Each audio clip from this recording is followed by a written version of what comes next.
রাব্বুল আলামিন বলেন ওয়ালাসাউফা ইউতিকা রাব্বুকা ফাতারদা, আপনার রব আপনাকে শীঘ্রই খুশি করবে। হ্যাঁ যুবক বাড়া, এখানে আল্লাহ রাব্বুল আলামিন বন্ধুরে খুশি করতে গিয়া আল্লাহ বলেন খুব শীঘ্রই আপনাকে আমি খুশি করব। তার মানে আল্লাহ কি নবীর প্রতি বেজার? বেজার হইলে কি খুশি করত? এরপর আল্লাহ বলেন আলাম ইয়াজিদকা ইয়াতীমান ফাআওয়া। এই কথাগুলি অত্যন্ত সুন্দর করে নবীরে অভিমান ভাঙাইতেছিল। আল্লাহ বলেন বন্ধু আপনি বলতেছেন আমি আপনারে ভুলে গেছি, কেন গো বন্ধু আপনাকে কেন ভুলে যাব? আলাম ইয়াজিদকা ইয়াতীমান ফাআওয়া, আপনাকে আমি ইতিম অবস্থায় পেয়েছিলাম, আপনি তো ইতিম ছিলেন, আপনার কেউ ছিল না, আপনি ইতিম ছিলেন, আমি আল্লাহ আপনাকে আশ্রয় দিছি গো। আপনি ইতিম ছিলেন, আমি তো আপনাকে আশ্রয় দিছি। আপনি কি ইতিম অবস্থায় ছিলেন না? আমি কি আপনাকে আশ্রয় দেই নাই? সুবহানাল্লাহ। ইসরায়েল যদি আপনার সাথে দেখা সাক্ষাৎ না করে আর বাচ্চা থাকেন, তাহলে আপনার প্রতিদিনের যে ডিউটি গল্প করা এটা করতে পারবেন। প্রতিদিন যে আপনি আড্ডা মারেন এটা আপনার অভ্যাস, এটা করতে পারবেন। গল্প করার অনেক সময় আছে, আড্ডা মারার সময় আছে, ফাও আলাপ করারও সময় আছে, যেহেতু মরতেন না আগামীকালকে পর্যন্ত। কিন্তু আগামীকালকে বাচ্চা থাকলেও আপনি এখানে বসতে পারবেন না। আপনারা কি করেন? এটা কি 2 দিন মাহফিল? আগামীকালকে এটা থাকবো, তাহলে গল্প কালকে করা যাবে, কিন্তু মাহফিল কালকে থাকবে না। তাই রাস্তাঘাটে দল বান্ধে আপনারা গল্প না কইরা প্যান্ডেলের ভিতরে বসে যাওয়াটা ভালো। মেহেরবানি করে আমরা বসে যাই, একটা পরিবেশ তৈরি করে দিই। কথা বলার বক্তার তো একটা আগ্রহ উৎসাহ উঠার একটা দরকার আছে। এটা তো ডিপেন্ড করে শ্রোতাদের বসার উপরে। আপনারা এলোমেলু, আমার কথা গুছাল হইব কিভাবে? আপনারা দাঁড়ায় দাঁড়ায় প্যান্ডেলের মাথাতে আমার দেহে, প্যান্ডেলের মাথাত না থেকে প্যান্ডেলের ভিতরে ঢুকেন। আর যদি ভালো না লাগে তাহলে প্যান্ডেলের মাথার থেকে চলে যান অন্তত পক্ষে, ওই পিছনে গিয়া গল্প করেন।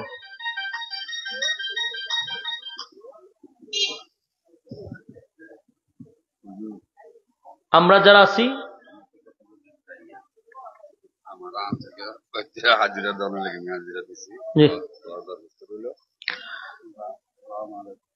আপনারা যারা রাস্তাঘাটে আছেন মেহেরবানি করে প্যান্ডেলে চলে আসেন, প্যান্ডেলে চলে আসেন। আমরা অনর্থক সময় নষ্ট না করি, মেহেরবানি করে আমরা প্যান্ডেলের ভিতরে চলে আসি। সম্মানিত সুধী, খুব অল্প সময়, আমার পরেও আরো 2 জন আছে, আমরা সময়টা নষ্ট না করে ভিতরে চলে আসি। যতক্ষণ এখানে বসা থাকবেন গুনাহ না হওয়াটাই সম্ভব। প্যান্ডেলের বাহিরে গেলে গুনাহ হওয়াটা সম্ভব। আমরা আছি গুনাহমুক্ত পরিবেশে। আল্লাহ রাসূল বলেন নাযালাত আলাইহিমুস সাকিনা, উপর থেকে সাকিনা রহমত নাজিল হবে যতক্ষণ আপনারা দ্বীনি মজলিসে বসা থাকবেন। আপনার এলাকাতে সুবহানাল্লাহ আসেনি? এমনি কোন সময় পড়েন? কেউ মারা গেলে আমার জানতেই হতো। আপনারা যেইভাবে বুবা হয়ে বসা, দুরূদ শরীফটাও পড়ছেন না, দুরূদ শরীফও পড়লেন না, সুবহানাল্লাহ কোরআন বলার এটাও জানেন না, প্যান্ডেলের ভিতরেতে বসন এটাও জানেন না। জানেন না কি তা? ওইখানে কতখানে একদল আড্ডা মারতেছে, এখানে যারা বসা এরাও বুবা। যারা কথা বলতে পারে এরা আমার কাছে আনেন, এরা সামনে বসায় রাখেন। আর যারা আল্লাহ বুবা বানায় রাখছে করবেন কি তা? দোয়া করেন যে আল্লাহ আমরা জবানটা খুল্লা দেন, জবানটা খুল্লা দেন। আমিও দোয়া করি আল্লাহ যেন আপনারা জবান খুল্লা দেয়। আমিন। হ্যাঁ, যেহেতু বুবা বানাইছে করবেন কি তা? বৈশা যান, বৈশা যান। একটু মাঝে মধ্যে হা না ঠিক বেঠিক বইলেন, যে হানো যেটা লাগাইবার লাগাই লিবেন। তো এখানে যতক্ষণ বসা থাকবেন উপর থেকে কি নাজিল হবে? সাকিনা রহমত। কত বড় সৌভাগ্য আপনাদের। এই জন্য যারা রাস্তাঘাটে আছি তাদের উপরে কি রহমত নাজিল হইবনি? ঠাডা পড়ার সম্ভাবনা আছে, রহমত তো দূরের কথা। এই জন্য এখানে যারা বসছেন এরা নিরাপদ, বাহিরে নিরাপদ না। আমরা দিলের কান লাগায়া কথাগুলি শ্রবণ করব ইনশাআল্লাহ। আমি আপনাদের সামনে সূরায়ে দুহা তেলাওয়াত করছি, কমপ্লিট তেলাওয়াত করছি। এই সূরাটা নাজিল হয়েছে মক্কাতুল মুকাররমায়। নাজিলের মূল কারণ কয়েকটা ছিল, এটার শানে নজুল অনেকগুলা পাইছি। তো এই দুহা নাজিল হয়েছে মক্কাতুল মুকাররমায়। এর একটা কারণ উল্লেখ করা হয় যে রাসূল সাল্লাল্লাহু আলাইহি ওয়াসাল্লাম অসুস্থ ছিলেন। অসুস্থতা তার থাকার কারণে অনেকে বাড়াইছেন, একটু কমান। অসুস্থ থাকার কারণে পয়গম্বর প্রতিদিন তাহাজ্জুদের নামাজ পড়তো গভীর রাত্রে উঠা। তো অসুস্থ হয়ে গেছে, তো তাহাজ্জুদের নামাজ পড়ার জন্য আর উঠতে পারতেছে না। তো রাসূল যে তাহাজ্জুদের নামাজ পড়ার জন্য গভীর রাত্রে উঠতো, ওইটা যে তাহাজ্জুদের তেলাওয়াত করত, এই তেলাওয়াত শোনার জন্য মক্কার অনেক মানুষ অপেক্ষা করত। সবচেয়ে বড় কথা হলো, যারা প্রতিদিন রাসূলের বিরোধিতা করত, সবচেয়ে বিরোধী যারা ছিল, ঠিক তারাই রাসূলের তেলাওয়াত শোনার জন্য ও রাত্রের বেলা জায়গা থাকত। এদের মধ্যে একজন প্রতিবেশী ছিল, রাসূলের খুব কাছের প্রতিবেশী, হইল গিয়া আবুল আহাবের ফ্যামিলি। তো আবুল আহাবের বউ,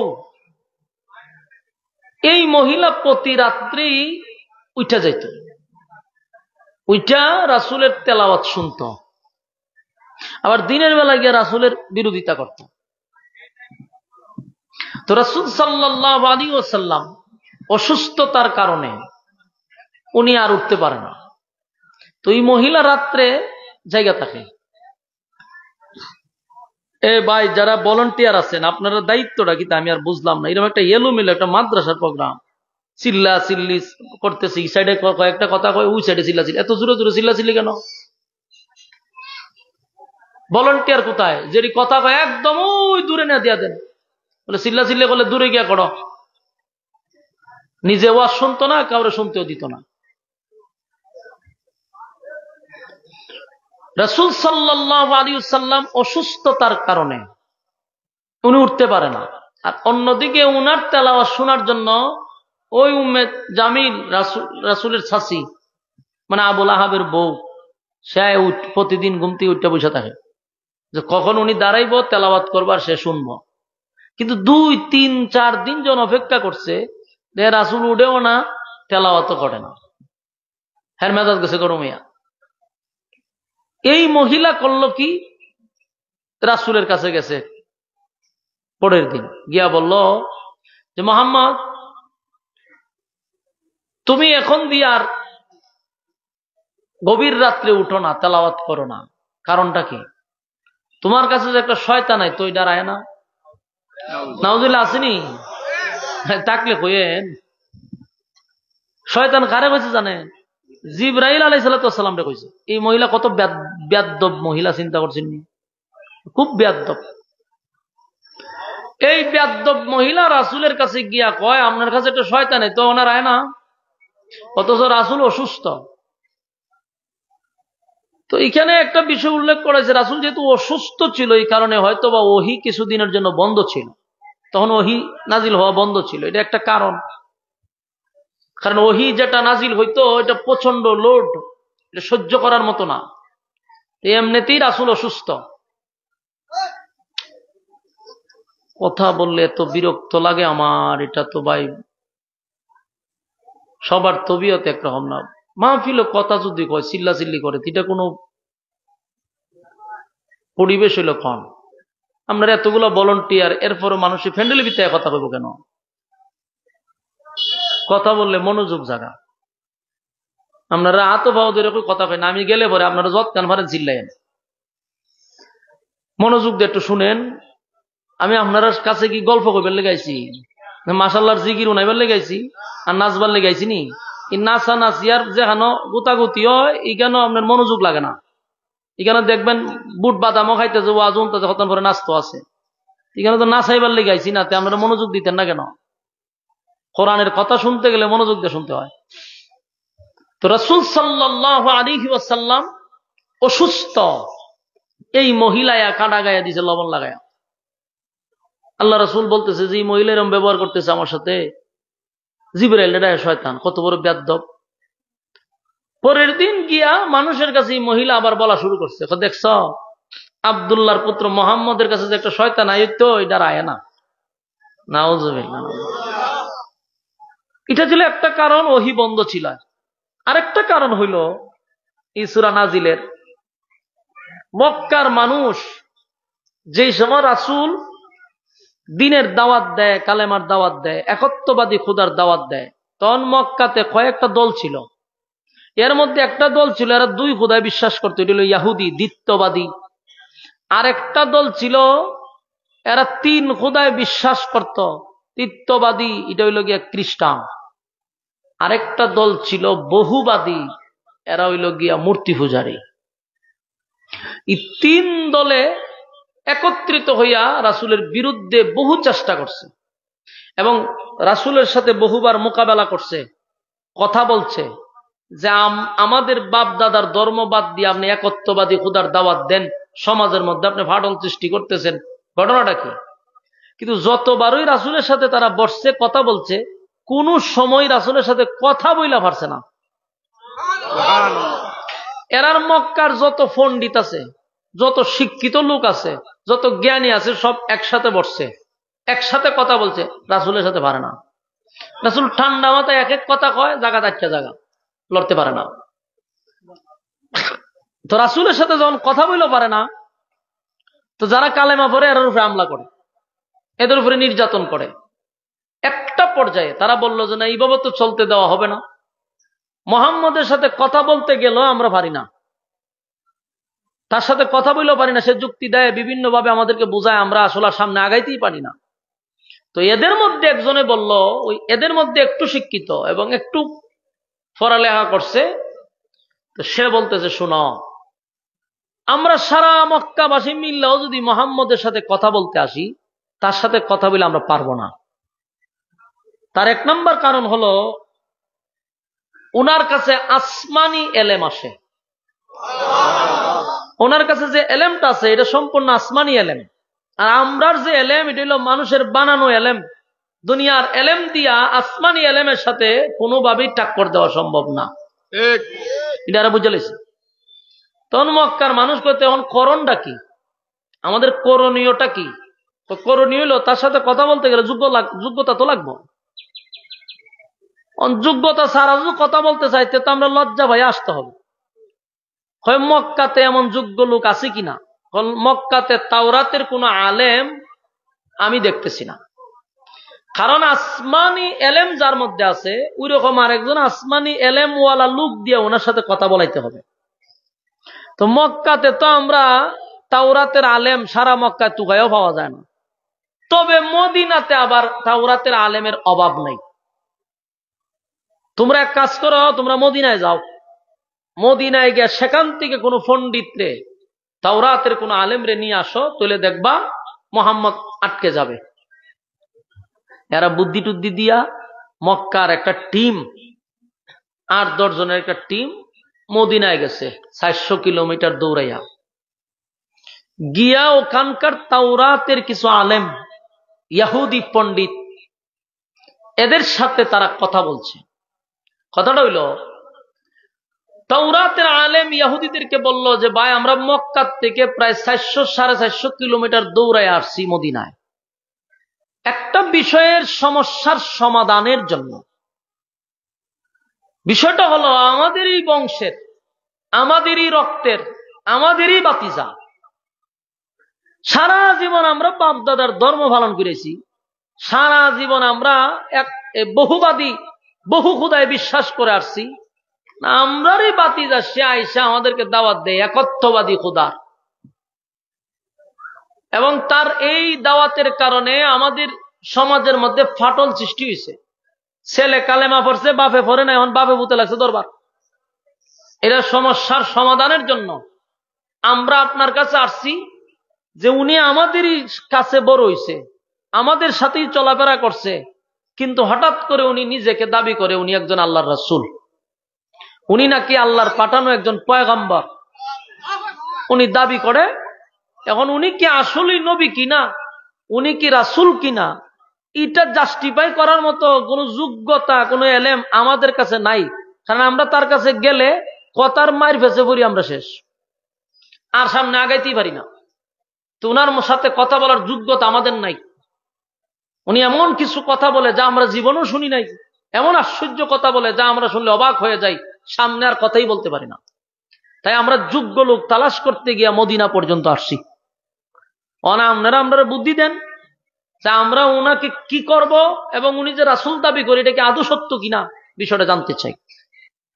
কথা কি শুনতেছে? ওই তাওরাতের পণ্ডিত ইহুদি আলেম তখন বলল যে শোনো, তোমরা 400-450 কিলোমিটার দৌড়ায় আসছো আমার কাছে সমাধানের জন্য, তা আমি তো আর যাইতে পারবো না। আমি তোমাদেরকে একটা পয়েন্ট শিখাইয়া দেই, এই পয়েন্ট যদি সঠিকভাবে তোমরা বলতে পারো, আশা করা যায় এর ফল পাইবা। বলে কি? বলে বেশি কিছু না, তোমরা আব্দুল্লাহর পুত্র মুহাম্মদের কাছে গিয়া বলবা যে 3টা প্রশ্ন করবা তোমরা, এই 3টা প্রশ্নের উত্তর যদি উনি দিতে পারে, তাহলে নির্ঘাত উনি আল্লাহর পাঠানো একজন পয়গম্বর। আর তোমাদের উচিত সাথে সাথে তোমরা কালেমা পড়ে ঈমান আনবা। এই কথাগুলি যে বলছে সে কিন্তু একজন ইহুদি, একজন তাওরাতের আলেম। সেও বলতেছে যে 3 প্রশ্নের জবাব যদি উনি দিতে পারে, তাহলে উনি আল্লাহর পয়গম্বর, উনি একজন রাসূল, এটা সত্য। আর তোমাদের উচিত তখন কালেমা পড়ে ঈমান আনা। মানে এরা পড়ছে মহা সমস্যা। এরা হয় আমরা এত দূর থেকে আইলাম, উনি 3 প্রশ্ন আমরা দিল, 3 প্রশ্ন জিগাইলে আব্দুল্লাহর পুত্র মুহাম্মদ তো 3 প্রশ্নের জবাব দিয়ে দিব, তখন কি আমরা ওনারে নবী হিসেবে মাইনা লামু? এটা তো হয় না। আমরা তো একেবারে না মানার লেগে আইছিলাম যে ওনারা আটকানো যায় কিনা। তখন দেখা যায় তাওরাতের আলেম একই কথা বলল যে যদি প্রশ্নের উত্তর জবাব দিতে পারে তো তোমরা ওনারে নবী হিসেবে মাইনা লাও। এরা বলছে মহামুসলিম। আর এরাও জানে যে উনি 3 প্রশ্নের জবাব যে দিতে পারবো, এটা এরাও জানে। এরা কি না বুঝাইছে? এরাও জানে যে 3 প্রশ্নের জবাব আব্দুল্লাহর পুত্র মুহাম্মদ দিতে পারবে। এই মাইকম্যানের দলেরা, আপনারা তো কথা কোন কেন? ওয়াজ কিন্তু আপনারাই করবেন লাস্টে দিয়া, আমার দ্বারা থেকে কথা বলতেছেন, এত বিরক্ত করতেছেন আপনারা চতুর্দিক দিয়া। কথা শুনবেন একেবারে ঠান্ডা মাথায়, কোনো কথা নাই। ফাউল কথা তো আর বলতেছি না, তাহলে আপনি মনোযোগ কেন দিবেন? এদিকে কথা বলে আমার মন জায়গা এদিকে, আমি তো কথা বলি এদিকে, জায়গা এদিকে, মন ধ্যান আপনাদের দিয়ে থাকতে হইব। কথাগুলো একটু মনোযোগ দিয়ে শুনেন। এই 10 জন লোক 400 কিলোমিটার দূরে দৌড়ায় 2-3 দিনে গেছে, কিন্তু এরা যাওয়াটা এরা নিজে নিজে আমরা ব্যর্থ। ব্যর্থ কেরে হয় আমরা যে কইছে 3 প্রশ্ন লইয়া যেতাম, এটি উনি বইলা লাইব, তো বইলা লাইলে তো আমরা কালেমা পড়তে, আমরা কালেমা পড়তাম কেরে? আমরা বাপ দাদার থেকে ধর্ম মান্য আইতাছি। কথা বুঝতেছে? বাপ দাদার ধর্ম। তো শেষে আর গেছে মক্কায় গিয়া রাসূলের কাছে 10 জন লোক বইছে, বইয়া কয় যা বাতিজা, আমরা আইছি তোমার কাছে একটা বিষয় সুরাহা করার জন্য। আল্লাহ রাসূল দেহে যে মক্কার যত মাথা আছেন সবটি আয়া বইছে সামনে। জিজ্ঞাসা যে আপনারা কেন আসছেন? কয় আমরা চিন্তা করে দেখলাম তুমি আমাদের বাতিজা, তুমি আমাদের বংশের, তোমারে আমরা উপাধি দিছি আল আমিন, তুমি সত্যবাদী, তুমি ভালো মানুষ, আমাদের দ্বন্দ্ব হোক এটা আমরাও চাই না। তবে আমরা এখন একটা সিদ্ধান্ত নিছি, তুমি যে একত্ববাদী খোদার দাওয়াত দিতেছ, এর দ্বারা সমাজের মধ্যে একটা ফাটল সৃষ্টি হইতেছে, আমরার বাপ দাদার ধর্মটাও ডুবতেছে, সুনকালি পড়তেছে, আর আমাদের মধ্যে আর তোমার মধ্যে একটা দূরত্ব সৃষ্টি হইতেছে, একটা মারামারি হানাহানি শুরু হয়েছে। আমরাও চাই না এই দ্বন্দ্ব এবং দরবারে যাওয়ার। আমরা আসছি তোমার কাছে একটা বিষয় জানার জন্য, যদি তুমি বিষয়টা আমাদেরকে বলতে পারো তাহলে আমরা পুরা নিয়ত করছি তোমার হাতে কালেমা পড়ে আমরা ঈমান আনবো। রাসূল তো খুব খুশি, কারণ যে লোকটি যেটি মক্কার সবচেয়ে বড় বড় মাথা, রাসূল চিন্তা করলো এরা যদি কালেমা পড়ে তো মক্কায় দিনের দাওয়াত দিতে আমার আর কোনো বাধা নাই, আমার দাওয়াত দিতে খুব সুবিধা হইব। রাসূল খুশি হইতে আপনারা কি কথা বলেন তো দেখি। আমাদের কথা হইল তোমার কাছে আমরা 3টা প্রশ্ন করব, 3টা প্রশ্নের জবাব যদি তুমি দিতে পারো আমরা ওখানে কালেমা পড়ি। 3 প্রশ্নের মধ্যে 1 নম্বর প্রশ্ন হইল রূহ কাকে বলে, রূহ জিনিসটা কি, এটা কিভাবে তৈরি করা হয়েছে। 2 নম্বর প্রশ্ন হইল গোটা পৃথিবীতে একজন বাদশা ছিল যিনি গোটা পৃথিবী রাজত্ব করছে একটা ঘোড়ার উপরে সওয়ার করে, ওই মাশরিক থেকে মাগরিব পর্যন্ত সূর্য যেখানে উঠে এখানেও গেছে, সূর্য যেখানে অস্ত যায় সেখানেও গেছে, উনি গোটা পৃথিবী রাজত্ব করছে। ওই বাদশার নাম এবং তার ডিটেলস আমাদেরকে বর্ণনা করেন। 2 নম্বর প্রশ্ন। 3 নম্বর প্রশ্ন হইল 7 জন যুবক, ওই আসহাবে কাহফের ঘটনা, 7 জন যুবক একটা গুহার ভিতরে ছিল, তারা কতদিন ছিল, কতদিন ঘুমায়া ছিল, এর ডিটেলস বর্ণনা আমাদের কাছে করেন। প্রশ্ন হইল 3টা। রাসূল বলল এই 3টা প্রশ্নের জবাব দিতে হলে কালেমা পড়বেন। বলে অবশ্যই, আমরা নিয়ত করে লিছি। রাসূল বলল ঠিক আছে, আপনারা আগামীকালকে আসেন, আমি 3 প্রশ্নের জবাব দিয়া দিব। তো এরা 3 জন চলে গেছে, সবাই চলে গেছে। রাসূলের ধারণা হইল সকালে জিবরাইল আসে, বিকালে জিবরাইল আসে, তো যেই সময় জিবরাইল আইব আমি 3 প্রশ্ন বলবো, উত্তর দিব, আর এরা বইলা দিব, শেষ। কিন্তু এদিন আর জিবরাইল আসে নাই, সারাদিন অপেক্ষা করছে, জিবরাইল আয় না। হুমা রাত্রেও জিবরাইল আয় না। ঘটনা কি রে? পরের দিন তো এই 10 লোক আবার উপস্থিত। আব্দুল্লাহর পুত্র মোহাম্মদ, তোমার কথা অনুযায়ী আমরা আইসা পড়ছি, আমরা 3 প্রশ্নের জবাব দাও।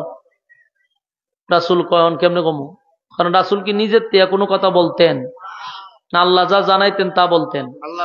কিন্তু এখন জিবরাইল তো আসে নাই, তো কইতে কইব। রাসূলকে আগের থেকে এমনি গায়েব টায়েব জানতো, তো গায়েব যদি জানতো তো 3 প্রশ্নের জবাব দিল না কেন? মনোযোগ দিয়ে একটু শুনেন। আবেগে লাফাইবেন কম, আমরা বুঝি কম, লাফাই বেশি। 3 প্রশ্ন লইয়া যে সময় আসেন, রাসূল যদি গায়েবই জানতো 3 প্রশ্নের জবাব তো তখনই দিয়ে দিত। কেন বললো যে আগামীকালকে আসেন? তার মানে রাসূলের সিদ্ধান্ত হলো আল্লাহ জানাইবো তারপরে জানাবো। তা আমরা যদি রাসূল গায়েব জানে, তো গায়েব জানলে তে আর কইতো করে আগামীকালকে। পণ্ডিতের দলগুলির দইরা বাইন্দা জিগানির দরকার, কহ রাসূল কেন এই 3 প্রশ্নের জবাব দিতে গিয়ে 15 দিন লাগলো আমার, কহ তুই কস গায়েব জানোস। গায়েব যদি জানে তে অপেক্ষা করতো কে? আল্লাহ জানাইবার আগে তুই জানা লইতো। আর যদি রাসূলও গায়েব জানে, আল্লাহ গায়েব জানে, তা আল্লাহর নবী তো সমান হয়ে গেল গা, মাঝখানার ছোট বড় হই রইল। বুঝার চেষ্টা করা দরকার। রাসূল সাল্লাল্লাহু আলাইহি সাল্লামের কাছে তারা 3 প্রশ্ন লেগাইছে, রাসূল কয় আজকেও হবে না, আপনারা আগামীকালকে আসেন। ঠিক গেল 2 দিন। 3 দিন পরে আবার আসছে, আয়া কি আমরা 3 প্রশ্নের জবাব কইছে না তো, আমরা আগামীকালকে আয়েন। 3-4 দিন যখন আপ ডাউন করছে, বলুন তো দেখি গুসা উঠবো নি শরীর? আচ্ছা আপনারা যারা এখানে বসা, মনে করেন আপনারা মাদ্রাসার হুজুরের কাছে একটা ফতুয়া লই আইয়েন, বলে হুজুর ফতুয়াটা দেখে দিনছেন। ইমাম সাহেব কইছে যে ভাই সাহেব আগামীকালকে আইসেন, ওখানে আমি একটু ব্যস্ত আছি, আচ্ছা আমি দেখে জানাইতেছি। তার মানে হুজুরে রাত্রেবেলা মোতালা করবে, দেখবে, দেখে পরের দিন আপনারা জানাই দিবেন। পরের দিন আইসেন, হুজুরে কয় আগামীকালকে আইন, আগামীকালকে আইসেন কয় আর পরের দিন আইন। 3 দিন পরে আপনার উঠে যাবো গুসা। আপনি গুসা উঠলে কি করবেন? আপনার দোকানে গিয়ে বইবেন, বই 1 কাপ চা লইবেন, একটা বিস্কুট লইবেন, লইয়া কইবেন ওই যেন হুজুর একটা রাখছে, উদা ফাও খালি মানুষের বাড়ি খায় আর ঘুমায়, আসলে কোনো আলেম হই না। বলে কেরে ও? বলে 3 দিন গেছে একটা ফতোয়ার লেগে, বেড়া তো দিতে পারোই না, আমার খালি ন্যায় আর আনে, ন্যায় আর আনে। সারাটা গ্রাম আপনি বাস্তব করবেন। বাস্তব না বাস্তব? সমালোচনা কাটে কয়, কথা কই না দিন। ঠিক তেমনি ভাবে রাসূল আরবী সাল্লাল্লাহু আলাইহি ওয়াসাল্লামের ব্যাপারে গোটা মক্কা নগরীতে এই 4-5 জন লোক গোটা মক্কা নগরী তো এইভাবে সমালোচনা শুরু করছে। আমরা আগেই বলছি উনি কোন রাসূল না, আগেই বলছি উনি কোন নবী না। উনি যদি নবী রাসূল হইতো রে, তাহলে 3টা প্রশ্নের জবাব দিতে গিয়ে আজকে একটা সপ্তাহ ধরে আমাদেরকে খালি কয় আজকে না কালকে, আজকে না কালকে। গোটা মক্কা নগরীতে রাসূলকে নিয়ে সমালোচনা শুরু হইল। চতুর্দিক দিয়া সমালোচনা করে হয়, দেখছনি 3টা প্রশ্নের জবাব দিতে পারল না, উনি কোন রাসূল হতে পারে না। নাউজুবিল্লাহ। আল্লাহর পয়গম্বর নিজেই চিন্তিত হয়ে গেল, নিজেই আশ্চর্য হয়ে গেল। যেখানে সকালে জিবরাইল আসে রে, যেখানে বিকালে জিবরাইল আসে, আজকে সপ্তাহ চলে যায় জিবরাইল আসে না। কেন রে জিবরাইল কেন আসে না, কেন আসে না? নবীজি বারবার আসমানের দিকে তাকায়, কখন জানে জিবরাইল আসবে। আর গোটা মক্কায় নবীর বিরোধিতা শুরু হয়ে গেছে রে। পয়গম্বরকে বিভিন্ন ভাবে মানুষ রাস্তাঘাটে, দোকানপাটে, গ্রামে গঞ্জে, শহরে বন্দরে নবীর বিরোধিতা শুরু করছে, গালমন্দ শুরু করছে। আল্লাহর নবী বেতায় ব্যতীত কান্দে আর বলে, জিবরাইল রে, সকালে আসতি, বিকালে আসতি, আজকে একটা সপ্তাহ ধরে জিবরাইল আসে না। 3 প্রশ্নের জবাবও রাসূল দিতে পারে না। আমার যুবক ভাইরা, দিলের কান লাগায় শুনেন, আল্লাহর পয়গম্বর প্রতিদিন কান্দে, কানতে কানতে কানতে নবীর চোখ দিয়া মুক্তার দানার মতো পানিগুলা পড়তেছিল। আল্লাহর পয়গম্বর কান্দে আর বলে, জিবরাইল রে, কেন আসুস না? আজকে একটা সপ্তাহ হয়ে গেল, কেন আসলি না? এইভাবে কোন রিওয়ায়াতে আছে 1 দিন 2 দিন নয়, 15 দিন পর্যন্ত জিবরাইল আসে না। এমনকি কোরআনের আয়াত নাজিল হয় না। মক্কা নগরীর মানুষগুলি বলা বলি করতে লাগলো, দেখছনি মুহাম্মদের আল্লাহ মুহাম্মদকে ভুলে গেছে, মুহাম্মদের আল্লাহ মুহাম্মদকে ভুলে গেছে। আর উম্মে জামির আবু লাহাইবার বউ কয়, মুহাম্মদের কাছে একটা শয়তান আসতো, এখন আর আসে না। এই ধরনের কুরুচিপূর্ণ কথাগুলি বলতে লাগলো রাসূলের শানে। আল্লাহর পয়গম্বর নিজেও বেতায় ব্যতীত, নবীও কান্দে আর কয়, আল্লাহ সত্যি কি আপনি আমারে ভুইলা গেলেন? কেন গো মালিক, আপনি আমার কাছে জিবরাইল পাঠান না? কেন আপনি আমার কাছে কোরআন পাঠান না? নবী নিজেও কান্দে আর বারবার আসমানের দিকে তাকাইয়া বলে, আল্লাহ আপনি কি আমারে ভুইলা গেছে? নবীর কান্না। অন্যদিকে মক্কার সমালোচনা। এক পর্যায়ে আল্লাহ জিবরাইলকে পাঠায়া দিল। 15 দিন পরে, কয়দিন পরে? 15 দিন পরে জিবরাইল আলাইহিস সালাতু ওয়াস সালাম পয়গম্বরের সামনে আইসা হাজির। আল্লাহর নবী অভিমান, একটু রাগ। পয়গম্বর বলেন, জিবরাইল রে, কেন আসলি? কই হুজুর, একটা সূরা নাজিল হইছে। আল্লাহর নবী বলেন, সূরা নাজিল হইল বুঝলাম, কিন্তু 15 দিন কেন আইলি না?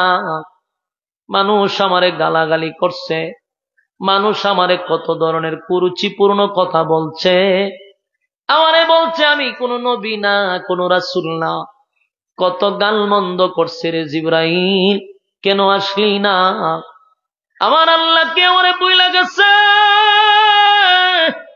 আমার মালিক কি আমার প্রতি নারাজ হয়ে গেছে রে? মক্কার মানুষ কয়, আমারে নাকি আমার আল্লাহ ভুইলা গেছে। জিবরাইল কয়, হুজুর আমি তো আসতে চাই, কিন্তু আমার মালিক আমার আসতে দেয় না। আমি আসতে চাই গো, কিন্তু আমার মালিক আসতে দেয় না। আল্লাহর নবী বলেন, জিবরাইল রে, কেন আসতে দেয় না? আমার মালিককে আমার প্রতি নারাজ, আমার মালিককে আমার প্রতি রাগ করছে, কেন আসলি না? জিবরাইল কয়, হুজুর আমার মালিক আপনার প্রতি রাগ করে না, তবে 15 দিন আগে আপনার কাছে যে লোকগুলো আসছিল 3টা প্রশ্নের জবাব দেওয়ার জন্য, আপনি তাদেরকে বললেন আগামী কালকে আসার জন্য। এই কথাটা আমার মালিকের কাছে পছন্দ হয় নাই গো নবী, এই কথাটা আমার মালিকের কাছে পছন্দ হয় নাই। আপনি মাঝখানে ইনশাআল্লাহ বলেন নাই। যুবক ভাইরা, আশিকে রাসূল, কথাগুলি দিলের কান লাগায় শুনেন। ইনশাআল্লাহ না বলার কারণে আল্লাহর পয়গম্বর, যিনি সমস্ত নবী কুলের সম্রাট, যিনি সমস্ত নবী কুলের সম্রাট, নবীদের নবী, আল্লাহর পরে যার সম্মান আর মর্যাদা, যেই নবীর সুপারিশ ছাড়া কোনো মানুষ জান্নাতে যেতে পারবে না, যেই নবীর আগে কোনো নবী জান্নাতে ঢুকতে পারবে না। জোরে কোন সুবহান। কিয়ামতের ময়দানে আমার নবীর তো পাওয়ার থাকবে গো, আদম থেকে লইয়া ঈসা রূহুল্লাহ পর্যন্ত কেউ আল্লাহর সামনে কথা বলার সুযোগ পাবে না। আল্লাহর সামনে দাঁড়াইয়া কথা বলার সাহসটুকু পাবে না। যেই নবী সেদিন আল্লাহর সামনে দাঁড়ায় কথা বলবে, উম্মতের সুপারিশ করবে, সমস্ত নবী কুলের সম্রাট, সমস্ত নবীদের আগে নবী জান্নাতে ঢুকবে, সমস্ত নবীর উম্মতের আগে নবীর উম্মত জান্নাতে ঢুকবে। আল্লাহর পরে যার সম্মান আর মর্যাদা, যারে সুন্দর বানাইয়া আল্লাহ পৃথিবী সুন্দর করছে, সেই নবী ইনশাআল্লাহ না বলার কারণে আমার মালিক 15 দিন ওহী বন্ধ করে দিছে। যুবক ভাইরা, আমার মালিক কেন গো ওহী বন্ধ করে দিল? তার একটা কারণ হলো উম্মতের শিক্ষা দেওয়ার জন্য। উম্মতের শিক্ষা দেওয়ার জন্য নবীর কাছে প্রথম আসার পরে নবী বলছে আগামীকাল কাইস, মাঝখানে ইনশাআল্লাহ বলে নাই, কিন্তু পরের দিন তো স্মরণ থাকার কথা, পরের দিনও ইনশাআল্লাহ বলে নাই। এইভাবে 15 দিন পর্যন্ত নবী ইনশাআল্লাহ বলে নাই। আসলে কি নবী ভুল কইরা লাইছে? না, নবী বলে না, আমার আল্লাহ নবীরে বুলায়া দিছে রে। নবী ভুলে নাই, নবীরে বুলায়া দিছে। ইনশাআল্লাহ না হয় নবী একদিন বলছে, কিন্তু বাকি 14 দিন কি নবী ভুইলা গেছিল? না না, আমার মালিক আমার নবীরে ভুলায়া দিছে। কেন রে ভুলায়া দিল? উম্মতের শিখার জন্য। কথা কয় না? উম্মত যেন কোন সময় ইনশাআল্লাহ বলা বন্ধ না করে রে। নবীর উম্মত যেন ইনশাআল্লাহ বলা বন্ধ না করে। এই যুবক ভাইরা, আমরা অনেক সময় বলি আগামীকালকে ঢাকা যাব, এই আগামীকালকে ঢাকা যাব, এই কথাটা আল্লাহর কাছে পছন্দ না। আমরা বলবো আগামীকালকে ইনশাআল্লাহ আমরা ঢাকা যাব। কথা হয় না? আগামীকালকে অমুক জায়গায় যাব ইনশাআল্লাহ, মাঝখানে কি লাগাইবেন? আগামীকালকে ঢাকা যাব ইনশাআল্লাহ। এমন কি আগামীকালকে আপনি বিবাহ করবেন আগামীকালকে, কেন বলবেন ইনশাআল্লাহ? কথা হয় না? ইনশাআল্লাহ শব্দের অর্থ হলো আল্লাহ যদি চায়। কথা হয় না? ইনশাআল্লাহ শব্দের অর্থ কি? আল্লাহ যদি চায়। তার মানে আপনি ঢাকা যাবেন, এটা আল্লাহ যদি চায়। আপনি বিবাহ করবেন, এটা আল্লাহ যদি চায় রে। তাহলে আমরা শুরুতেই বলবো কি? ইনশাআল্লাহ। কথা কি বুঝতেছেন? আওয়াজ দেন না কেন? বলুন ইনশাআল্লাহ কি বলবেন? আরে গুরুস্থানায় ওয়াজ করতাম, গুতাইতে গুতাইতে আওয়াজ তুলতে হয়। কথা বুঝুননি না? আপনারা বিরক্ত লাগতেছে না? বিরক্ত লাগলে অসুবিধা নাই, আমি ছেড়ে দিব, অসুবিধা নেই। যেখানে শ্রোতার বিরক্ত লাগে ওয়াজ না করাটা ভালো। আপনারা আওয়াজে বোঝাতে খুব বিরক্ত নাকি? তা অসুবিধা নাই। এরপরে তো ইনশাআল্লাহ আপনারা বয়ান শুনবেন, ওই তার না উনলে গীতা। তবে যেহেতু বইয়ে গেছেন আর কটা মিনিট শুনলাম, বলুন ইনশাআল্লাহ কি বলবেন? নবী ইনশাআল্লাহ না বলার কারণে যদি 15 দিন ওহী বন্ধ করে দেয় রে, তুমি আর আমি যদি ইনশাআল্লাহ বলা বন্ধ করি, আমার মালিক কতটুকু কষ্ট পায়। কারণ যে কোনো কাজ করব সর্বপ্রথম আমার আল্লাহকে সামনে রেখে বলবো, আমার মালিক যদি চায় তাহলে আমি করব। ইনশাআল্লাহ বলে আল্লাহ খুশি হয়, ইনশাআল্লাহ বললে আল্লাহ খুশি হয়। কারণ আপনি যে আগামীকালকে বিবাহ করবেন এটার কোনো গ্যারান্টি আছে? আপনি বলছেন যে আগামীকালকে আমি বিবাহ করব, আল্লাহ যদি হয় তুই আমারে সারাই কইছ বিয়া করবি, তেনে আজরাইল ভাড়াইতেছি। যদি মালাকুল মউত আজরাইল আপনার সামনে আইসা কয় তুই না বিয়া করবি, তোরে করাইতেছি, জাগাত দইরা যদি নিয়ে যায়। এই জন্য ইনশাআল্লাহ সারা কথা যে বলেন ভয় লাগার তো কথা। আমি আমার কথাটা বলি, সত্য কথা যারা, এটা এমন অভ্যাস হয়েছে ইনশাআল্লাহ ছাড়া কথা বলে আমার নিজেরই বলে গেছে যে আমি যে কথাটা কইছি মাঝ কেন যদি ইনশাআল্লাহ না হয়, আমার নিজের ভয় লাগে যে কথাটাতে কইছি যদি আল্লাহর মাইরা লাই, যে তুই যে ইনশাআল্লাহ কইছ তাতে তোরে মাইরিলাই এখন আমি। ঠিক একটা ভয় ভিতরে ঢুকাইতে হবে, এটা আমাদের একটা অভ্যাস হয়ে গেছে। ইনশাআল্লাহ না হলে নিজেরই ভয় লাগে। আগামীকালকে কই যাবেন? ভাই ওই আজকে বাঞ্ছারামপুর প্রোগ্রাম আছে, ইনশাআল্লাহ যাবো। এই ইনশাআল্লাহটা লাগাইতেই আপনার, মানে আমি কইছি বাঞ্ছারামপুর মাহফিলে আসবো, মাঝখানে ইনশাআল্লাহ না, গাড়ি রাস্তার মধ্যে শেষ। কথা বল না দি আইচিনি বালা বইরা, এটা ইয়াদ রাখতে হবে। যে কোনো জায়গায় যাবেন মাঝখানে ইনশাআল্লাহ বলবেন। আল্লাহ বলেন বন্ধু আপনি প্রথম দিন তাদেরকে বলছেন আগামীকালকে আইসো, 3টা প্রশ্নের জবাব দিয়া দিব।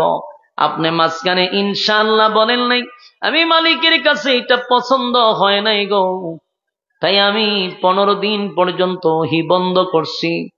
আল্লাহর নবী বলেন মালিক এই কারণে 15 দিন আপনি ওহী বন্ধ করে দিছেন। মক্কার মানুষ আমারে বলে আপনি নাকি আমারে বইলা গেছেন গো মালিক, আপনি কি আসলে আমার প্রতি রাগ করছেন? আপনি কি আমারে বইলা গেছেন?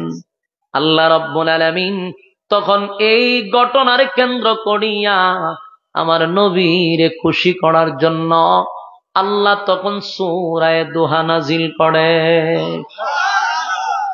আমার তেলাওয়াত কি তো শোনা, এই সূরাটা নাজিল হয় রে। আল্লাহ বলেন বন্ধু গোটা মক্কা নগরীতে সবার মুখে মুখে আপনার মালিক আপনাকে বলে গেছে। আল্লাহ বলেন না বন্ধু না, আমি আপনাকে বলি নাই, বলতে পারি না, আমি কেন আপনাকে ভুলে যাব? তাই তো নবীরে খুশি করার জন্য নবী 1 দিন নয় 2 দিন নয় 15 দিন এত কান্না কাঁদছে। কানতে নবী কখনো আসমানের দিকে তাকায়, কখনো দৌড়াইয়া ঘর থেকে বাহির হইয়া আসমানে তাকায়া থাকে কোন সময় জিবরাইল আসবে। এই কান্নার কারণে আল্লাহ এই সূরাটা নাজিল করে, বন্ধুরে বন্ধু সান্ত্বনা দিছে। সূরাটা নাজিল করে 2টা কসম করছে সূরার শুরুতে, 2টা কসম জুড়ে কোন কয়টা কসম? এই সূরার শুরুতে 2টা কসম করছে রে। প্রথম নাম্বার কসমটা হলো ওয়াদ-দুহা, আল্লাহ বলেন দিনের আলোর কসম। ওয়াদ-দুহা দিনের আলোর কসম। ওয়াল-লাইলি ইযা সাজা রাতের অন্ধকারের কসম। আল্লাহ বলেন ওয়াদ-দুহা দিনের আলোর কসম, ওয়াল-লাইলি ইযা সাজা রাতের অন্ধকারের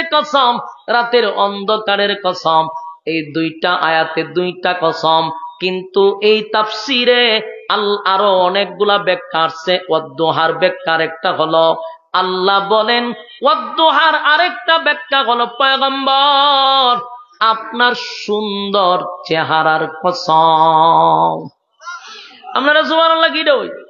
আমরা না বলে আশিকে রাসূল তো জোরে কর না কা? হ্যাঁ আশিকে রাসূল নবীর চেহারার কসম করছে, চেহারার কসম। আল্লাহ কয় ওয়াদ-দুহা আপনার সুন্দর চেহারা, উজ্জ্বল চেহারার কসম। তাহলে চিন্তা করেন আমার আল্লাহ আমার নবীর চেহারা নিয়েও কসম করে রে, নবীর চেহারা কত সুন্দর। আমার নবীর চেহারা কত সুন্দর জানলি?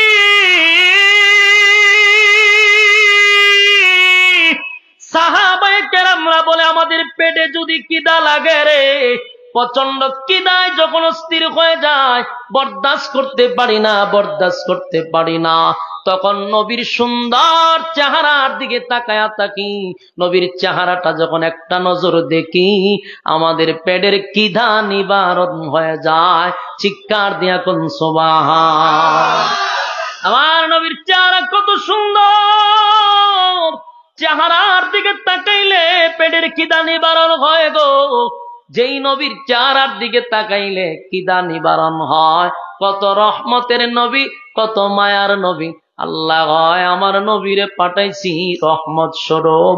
এই জন্য আল্লাহ বলেন ওয়ামা আরসালনাকা ইল্লা রাহমাতাল লিল আলামিন।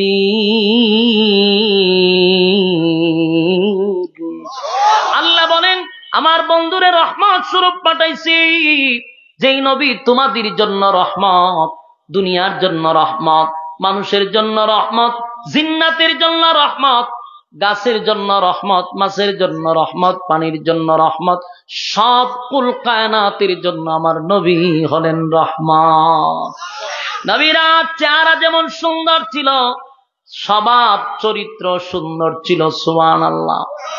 চেহারা যতই সুন্দর হোক, মানুষের যদি চারিত্রিক সুন্দর না থাকে, এই সুন্দর চেহারার 4 পয়সার কোন দাম আছে? আল্লাহ বলেন আমার নবীর চেহারাটা যত সুন্দর, চরিত্রটাও সুন্দর। আমার নবীর চরিত্রের ব্যাপারে আমি কোরআনে সার্টিফিকেট দিয়া দিছি। জুরে কোন সুবহান। ওয়া ইন্নাকা লা'আলা খুলুকিন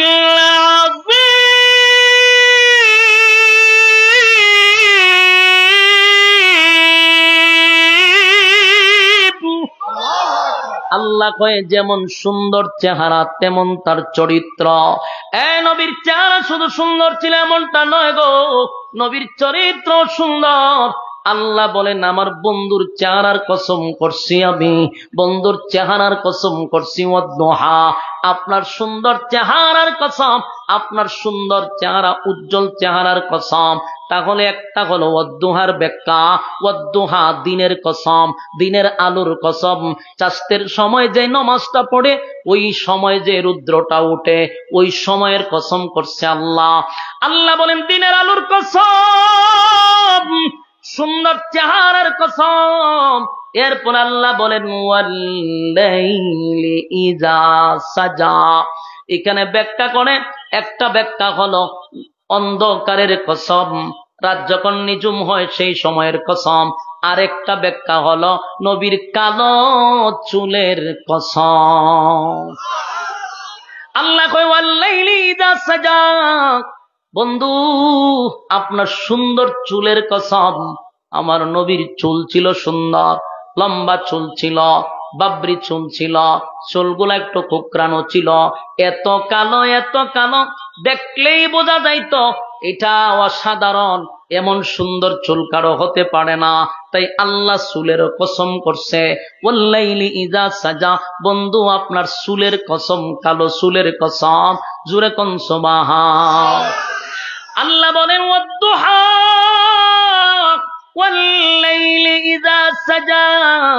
রাতের কসম, দিনের কসম, রাতের কসম, দিনের কসম, দুইটা কসম কে আল্লাহ বলেন মা ওয়াদ্দাআকা রাব্বুকা ওয়া মা ক্বালা। আল্লাহ বলেন বন্ধু রাতের কসম, দিনের কসম, আমি আপনাকে ভুলি নাই, ভুলি নাই, ভুলি নাই, ভুলি নাই। মা ওয়াদ্দাআকা রাব্বুকা ওয়া মা ক্বালা। আপনার রব আপনাকে ভুলে নাই, আপনার রব আপনারে ভুলতে পারে না। সুবহান। আল্লাহ দুইটা কসম করে বলে বন্ধু আমি আপনাকে বলি নাই। মা ওয়াদ্দাআকা রাব্বুকা ওয়া মা ক্বালা। বন্ধু আপনাকে কেন আমি বলবো, কোন কারণে বলবো, আপনাকে আমি বলি নাই। এরপর আল্লাহ বলেন ওয়ালাল আখিরাতু খায়রুল লাকা মিনাল উলা। আল্লাহ বলে বন্ধু নিশ্চয় আপনাকে আমি যা দিছি এর থেকে 1000 কোটি গুণ বেশি আপনাকে পরবর্তীতে দিব। কত বড় কথা, কত সান্ত্বনা আল্লাহর পয়গম্বরকে আল্লাহ দিতেছে। একটু দিলের কান লাগায়া শোনেন। যারা নবীর আশেক তাদের দিলে কথাগুলি লাগবে বেশি। দেখেন নবী যখন অভিমান করছে, নবী যখন ব্যথায় ব্যথিত হইছে, 15 দিন পর্যন্ত নবী কাঁদছে। কেন আমার আল্লাহ আয়াত পাঠায় না? কেন জিবরাইল আমার কাছে আসে না?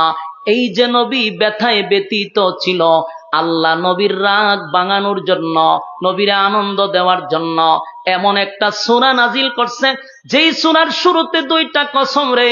কসমগুলা করছে নবীর চেহারা নিয়া, কসমগুলা করছে নবীর সৌন্দর্য চুল নিয়া। এরপরে নবীরে খুশি করে, মা ওয়াদ্দাআকা রাব্বুকা ওয়া মা ক্বালা। বন্ধু 2টা কসম করে বললাম, আপনার রব আপনাকে ভুলে নাই, আপনার প্রতি অসন্তুষ্ট হয় নাই, বরং আগের থেকে আপনাকে মহব্বত বেশি করি।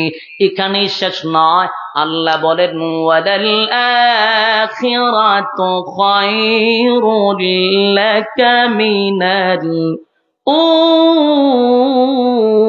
উলা। রব্বে কারীম বলেন, এখন যা দিছি এর থেকে 1000 কোটি গুণ বেশি পরবর্তীতে আপনাকে দিব। দুনিয়ার নিয়ামত আপনাকে যা দিছি কিছুই না, পরবর্তীতে আপনাকে এর থেকে বেশি দিয়া খুশি করব। সুবহান। এজন্য আল্লাহ বলেন ওয়ালাল আখিরাতু খায়রুল লাকা মিনাল উলা। এরপর আল্লাহ বলেন ওয়ালাসাউফা ইউতিকা রাব্বুকা ফাতারদা। এরপর আল্লাহ এই আয়াতে বলেন ওয়ালাসাউফা ইউতিকা রাব্বুকা ফাতারদা। বন্ধু শীঘ্রই খুব কাছাকাছি আপনাকে আমি খুশি করব, আর এই খুশিটা খুব কাছাকাছি। জুরে কোন সুবহান। এখানে আল্লাহ কেন বলেন ওয়ালাসাউফা ইউতিকা রাব্বুকা ফাতারদা? আল্লাহ বলেন খুব শীঘ্রই আপনাকে খুশি করব।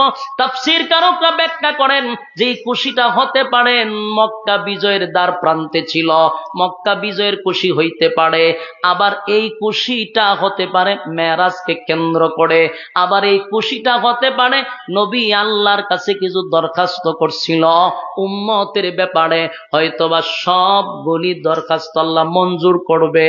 এই জন্যই আল্লাহ বলছেন ওয়ালাসাউফা ইউতিকা রাব্বুকা ফাতারদা। আপনার রব আপনাকে খুব শীঘ্রই খুব খুশি করবে, আপনাকে খুব খুশি করবে, আপনাকে দিতেই থাকবে, আপনি আনন্দিত হবেন। আপনার রব আপনারে ভুলে নাই। সুবহান। বন্ধুরে বন্ধু,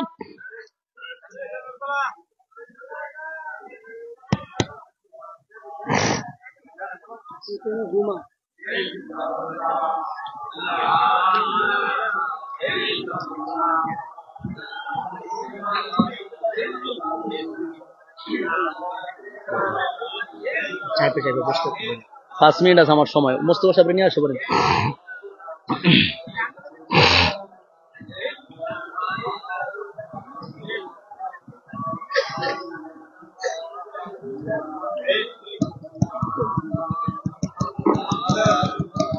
লা ইলাহা ইল্লাল্লাহ, লা ইলাহা। মোস্তফা বাইরে নিয়ে আসেন। আজকের মাহফিলের আমার পরবর্তী বক্তা মোস্তফা ভাইকে নিয়ে আসেন। গোলাম মোস্তফা ভাই।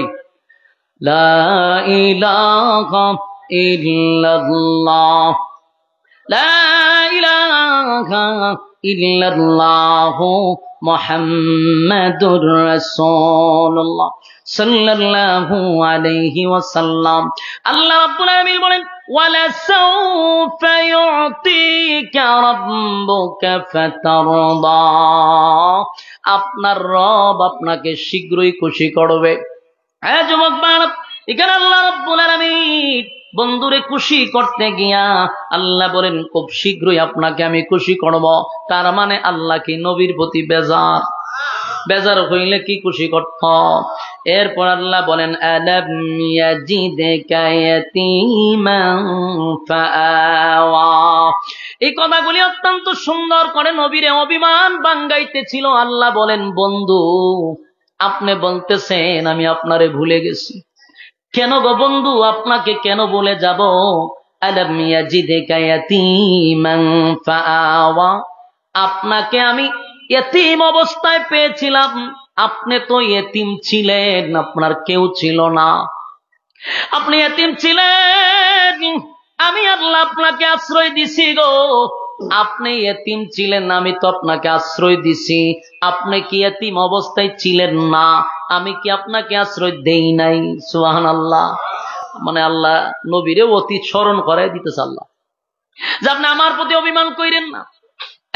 আমি বলি না কেন আমি আপনাকে এতিম অবস্থায় পেয়েছিলাম, আমি আপনাকে আশ্রয় দিছি, আপনি কেন বলেন ভুলে গেছি? এরপর আল্লাহ বলেন ওয়াওয়াজাদাকা দাল্লান ফাহাদা। এর পরের কথা হলো আমি কি আপনাকে পথ হারা অবস্থায় পাই নাই? আমি তো পথ হারা অবস্থায় আপনাকে পেয়েছি, আপনাকে আমি আবার আপনাকে পথ দেখায়া দিছি। কথা কি বুঝতেছেন? আল্লাহ রাব্বুল আলামিন এই কথা দিয়ে কি বুঝাইলেন? নবী পথ হারা কেন ছিল না, এটা ওই পথের কথা বলে নাই। কারণ যারা এতিম হয়, যাদের মা বাবা থাকে না, যাদের আত্মীয় স্বজন থাকে না, এই ছেলেগুলা তো সমাজের মধ্যে বিশৃঙ্খলা সৃষ্টি করে, এই ছেলেগুলা হয় টোকায়, এই ছেলেগুলা হয় পথভ্রষ্ট, ঠিক নেই? যাদের মা বাপ নাই, গার্জেনই নাই, এরা লেখাপড়াও করতে পারে না, এরা অনাথ হয় এবং তাদের জন্য কোনো সুযোগ সুবিধাও থাকে না। এই জন্য একটা সময় ছেলেগুলা শিশু গ্যাং হয়ে উঠে, ঠিক নেই? কথা কি শুনতেছেন আপনারা? আপনার মনোযোগটা এত কমে গেল গা। আমার কথাগুলো একটু দিলের কান লাগায় শুনে, ও জুরাইছে আমি ছেড়ে দিতেছি 2 মিনিট, মনোযোগ দা শুনেন। আল্লাহ বলেন আপনাকে কি আমি পথ হারা অবস্থায় পাই নাই? তার মানে নবী কি পথ হারা ছিল? ওইটা বোঝায় নাই। আল্লাহ নবীরে কৃতজ্ঞতা বলতেছে যে আপনি কেন কেন ভুলে গেছে।